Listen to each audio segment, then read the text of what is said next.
charity who organises art for the Oxford hospitals came to me and asked me to get involved in a project to commemorate the 300th anniversary of the death of John Radcliffe, with a brilliant, beautiful idea, which I immediately liked, to do a project about breathing. We would be looking at kind of medical aspects, we would look at scientific aspects, we would look at artistic aspects, and importantly for me, we would look at the emotional aspects of breathing.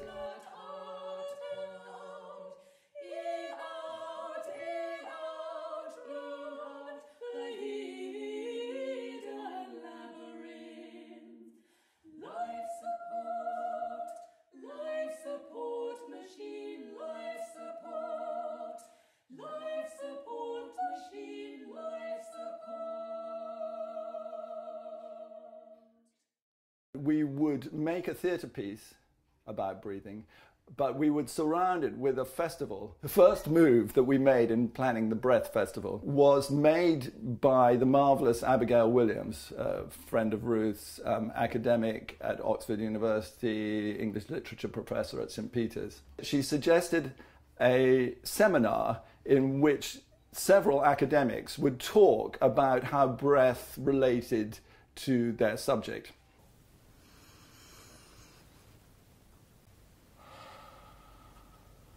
I started thinking about breath in poetry when I realized, as one really ought to, that poetry is of course there to be read out loud, and when one reads poetry out loud, of course breath becomes a factor. Now poets know this very well. It's not an accident, for instance, that just about the longest line of poetry one gets is the hexameter line, which is just about enough that challenges the breath. You can say the line within a breath. So from that point of view, a poem is a kind of score for breathing.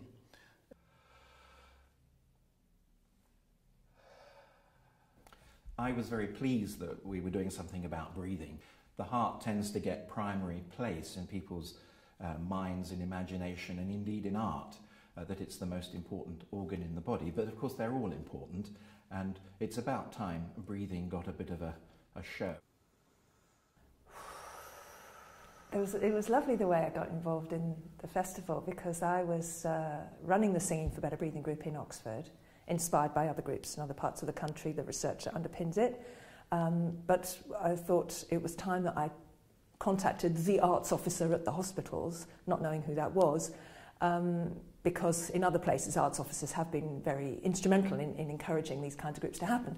So I just emailed Ruth Charity, and she was coincidentally looking for people who were interested in singing and breathing because of this idea she'd had about commemorating John Radcliffe's tercentenary with a festival about breathing. So there was this wonderful moment when it all fell into place. The eventual festival consisted of a mixture of talks and discussions and a performance of a dance piece by David Ward and Miranda Tufnell called Pneuma. There was a session where I did a short talk on singing and breathing, which I realised while I was doing it I'd never done before. So that was a whole new opportunity for me. And so this was a really good opportunity to think in detail and to go right into the idea of breathing and see mainly how emotions and physical exertion affected the breath and how that would therefore affect singing. So this got me thinking, and then Emma and I got together to start working on the music theatre piece.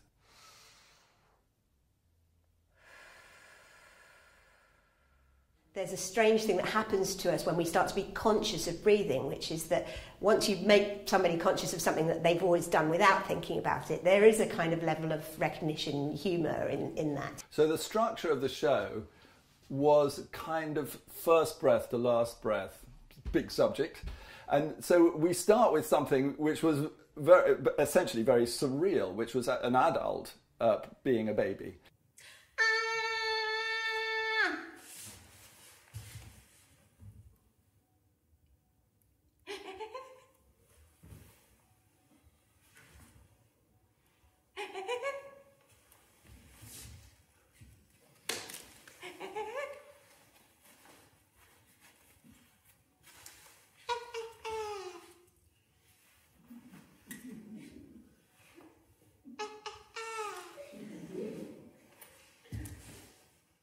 I've always been fascinated by a baby's first breath because it involves phenomenal physiological changes.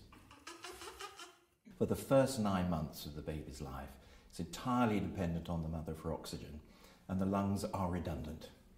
So the blood going to the lungs, or should be going to the lungs, is diverted away from the lungs through a special hole in the heart and through an extra blood vessel. And that goes on for 9 months. And then the moment the baby comes out, it suddenly has to rely on oxygen from the air rather than from its mother.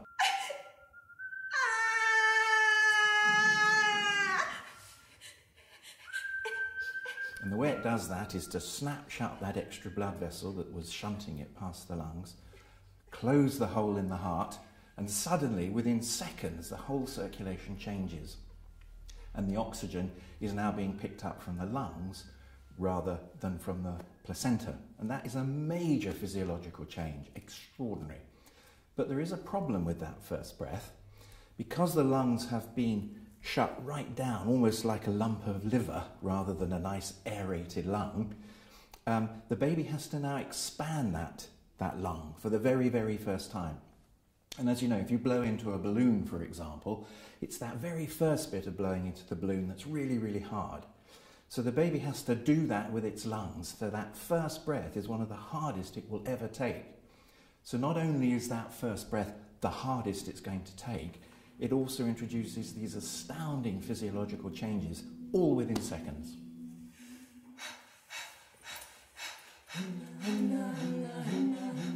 A young girl is running. She is running. She is running. Running through the streets of the city. She is running. She is running. She is running. Oh, running through the streets of the city. I'm very fascinated by the fact that in classical music, it is considered to be essential when singing to disguise the fact that you're breathing. And so then the interesting thing is what happens when we allow audible breathing to be part of the kind of rhythmic profile of a piece.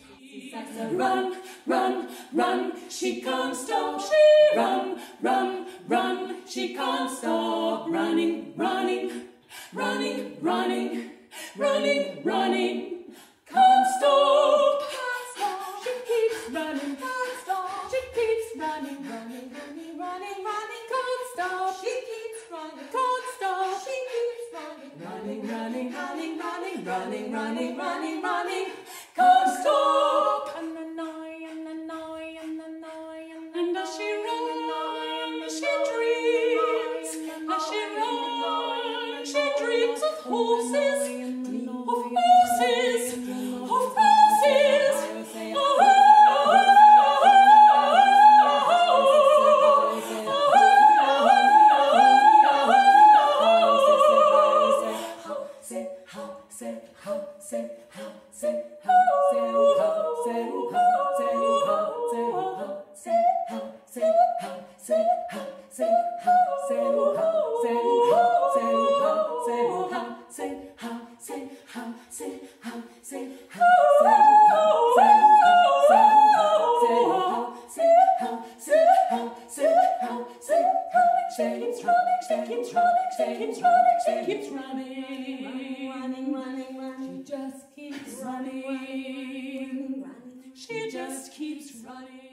The game that we're playing, if you like, with the audience is that everything is connected to breath. And all we're doing for the audience is just focusing a little spotlight on those breaths.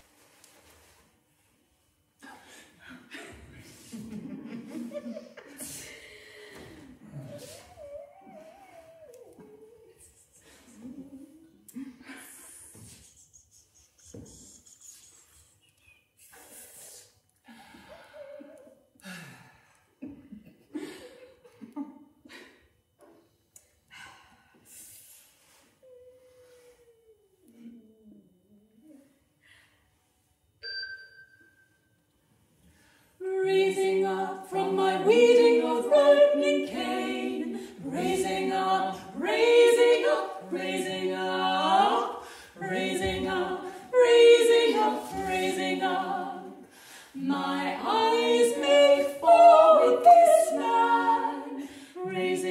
up, raising up, raising up, raising up, raising up, raising up. There ain't no reason to laugh, there ain't no reason to laugh, but I laughing, laughing, laughing in confusion. I laughing, laughing, laughing in confusion. I laughing, laughing, laughing. His hat, his soft, his soft, his soft, his quiet, his cries in prayer. I nod, I like this man, I nod, I like this man. Tonight I go to meet him like a flame. Tonight I go to meet him like a flame. Tonight I go to meet him like a flame. Tonight I go to meet him like a flame. The piece moves through falling in love and gossip and sex and having a baby.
One of the very key things about a cappella singing is that idea of listening for the breath. So that sense of communal breathing is really kind of part of the whole performance. It's also true that those performers, they're very experienced and trained singers. They're also playful, humorous actors as well.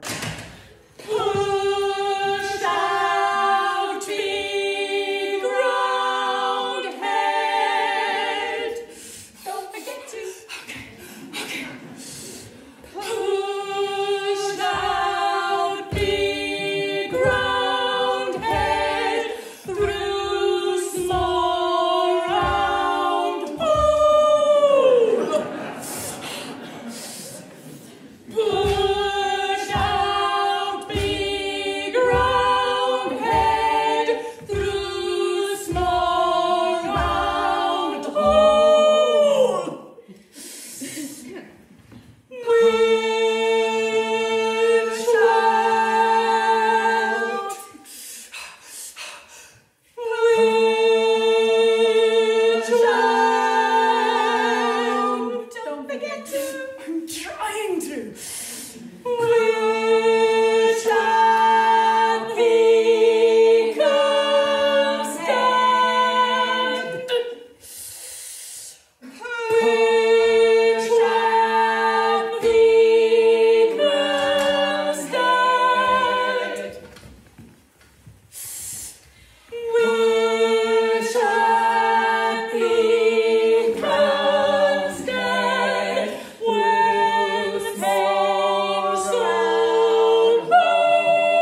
When I look at the performance, I still, even though I've rehearsed with them for weeks, I look at them and go, how are you doing this? Don't go me ne hado vide, don't go me ne hado vide, don't go me ne hado vide, don't go me ne hado vide, hado easy hado, diggy diggy, hado easy hado, diggy diggy, hado easy hado, diggy diggy, hado easy hado, diggy diggy, hado easy hado, diggy diggy. I jump suitcase look shopping. Don't think that flip flopping. Hardo easy, hardo, hardo easy, hardo, hardo easy, hardo, hardo easy, hardo, hardo easy, hardo.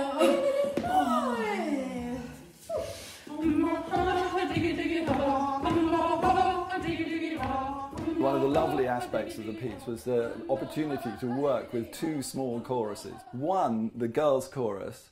What shall we dress her in? What shall we dress her in? What shall we dress her in? Dress her in black.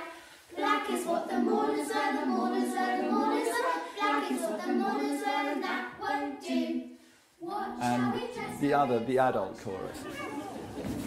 Brava Jamiero, brava Jamiero.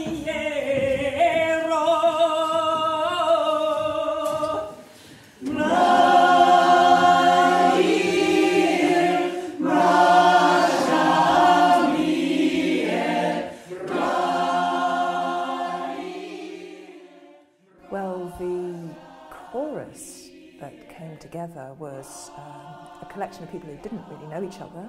They were members of the Singing for Better Breathing group, and other people with breathing difficulties, and people who work for the health service, a whole strange mix of people. And some of them were experienced at reading scores, and some of them were used to learning by ear, and some of them were not remotely confident about their singing. So there were all these different levels going on, and we were handed these scores of this brand new piece that was, the ink was wet practically.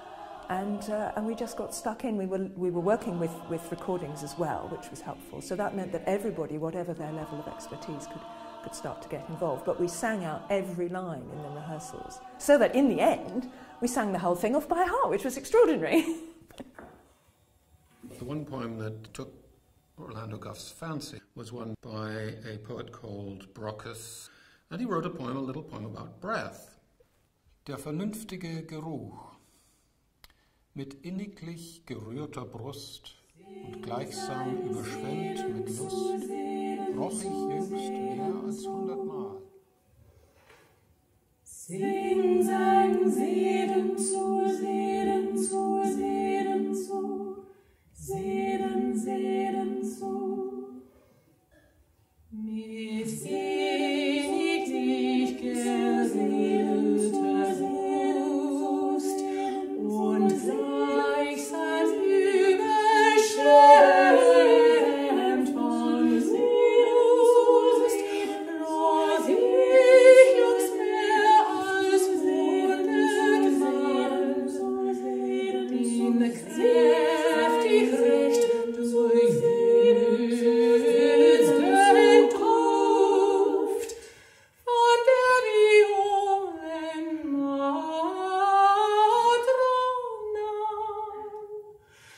Als 100 Mal, als 100 Mal, als 100 Mal, als 100 Mal, als 100 Mal, als 100 Mal, den kräftig recht durchfließenden Duft von der Violenmadonna.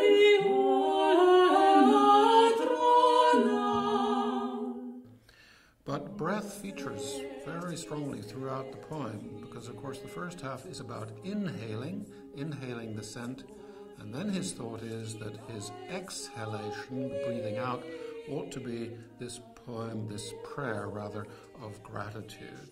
So, and then the poem is actually written in such a way that it's a kind of score for breathing. You have to breathe the syllables in a certain way.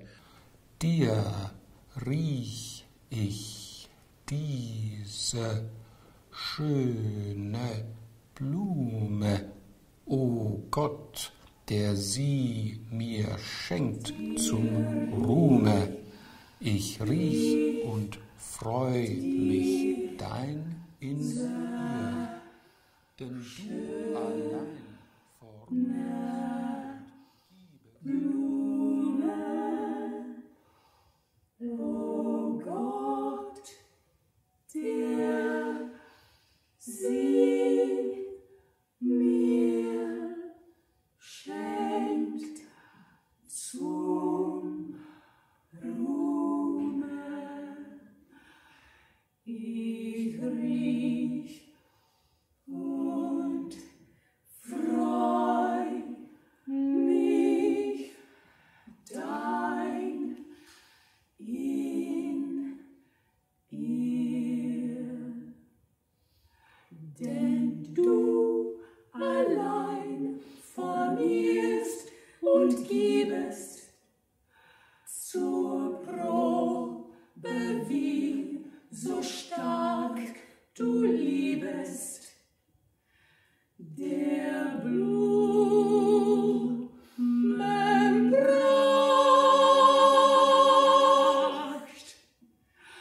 Geruch und Zier, die Kraft zu riechen schenkst du mir.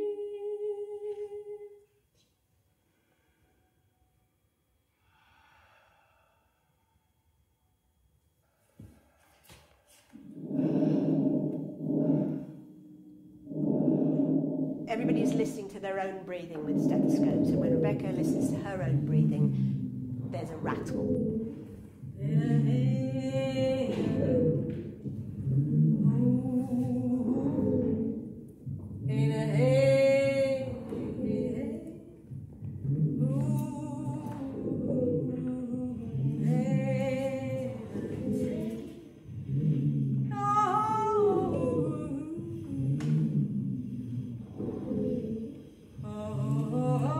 Something very touching about somebody who is struggling for breath, using the breath that they have to sing the blues about having no breath.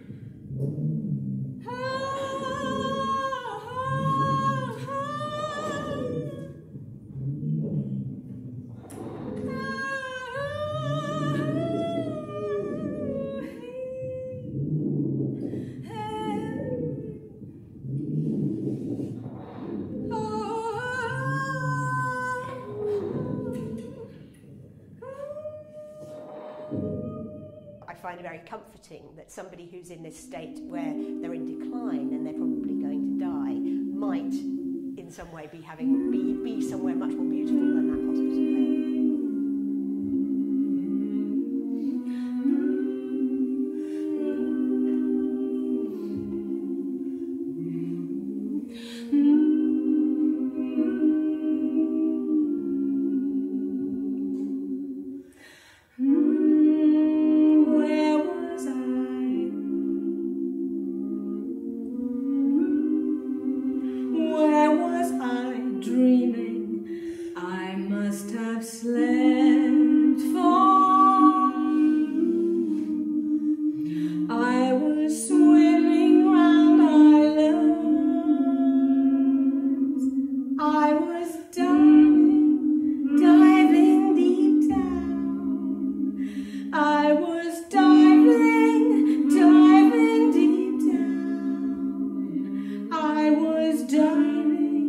Diving deep down.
I'd say the vigil was very, very moving, and I was a little worried about whether everyone was going to be able to handle it, whether or not they'd had a deathbed experience themselves. And certainly part of my reaction the day after the shows was very much around that, and how moving that was, and how that reminded me of my mum dying a few years ago.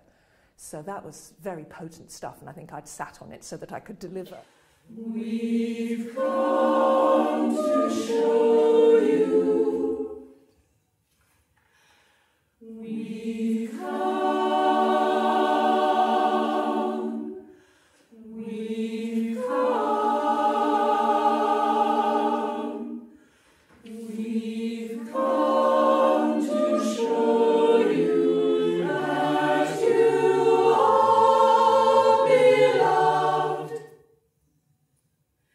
Beloved, we're here so you will know you are beloved. Beloved, so you will know you are beloved. Beloved. Beloved.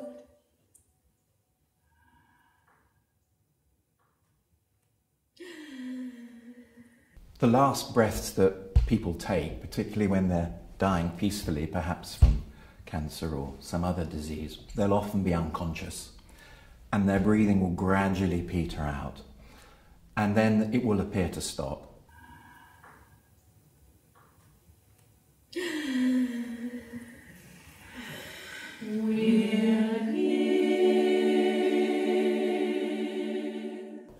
And then for a little while afterwards, there will be big gasping breaths that we call agonal breaths.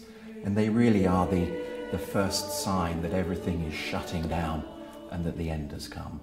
In, out, in, out, in, out, in, out, in, out, in, out, long, short, deep, shallow. I was particularly honoured to be asked to help in this project. A whole artistic presentation about breathing to me seemed an amazing challenge, and I was a little unsure how this was going to work. But Orlando was so imaginative in the way he took the information that he got from me and many, many other people and put it into this life cycle about breathing. It was really incredibly effective, and I was most moved when I went to the performances. So it was really good fun to see a bit of my research carry over and spill over into something more creative. There's something about just using your breath and the bits of your body that will work enough so you can make a sound with other people, contribute to harmony, to a performance. It's an extraordinary thing. And I mean, when people are looking into why singing is good for you, I think we must remember that. Music takes you straight into people's kind of heart and soul, if you like, but there is also another level, which is playfulness, I think, and that's important to me in the way that I make work. This is the way I want the world to be, which is a mixture between art and science and discussion, and giving people the opportunity to think about a subject which is absolutely part of their lives. Life's